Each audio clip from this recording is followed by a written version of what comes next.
as it comes and going, right? Not the driver outside waiting to deliver this for our customer. So I'm taking a quick video, making sure everything working. So this is the mini, one of the mini folding washing machine bucket. Comes with the dryer bucket as well.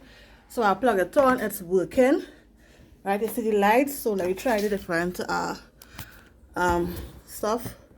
So this is start and stop. So we will press this button.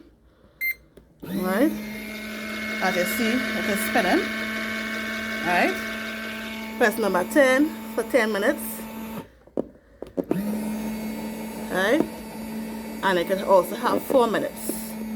Right, press back stop. Right, and this is the bucket as well, where the stick to dry it. I press that.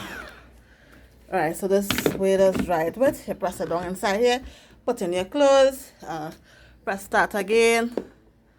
Sorry, that's how we're rushing. And this is how it is dry. This is the cover for it. Right, this is everything here. It comes with a drain out hose for here. Sorry for rushing this video, but my courier is outside waiting. I get it today. Oh my god. Right, my courier is outside waiting to collect it. So this is the hose to drain it out. So everything is working. Thank you.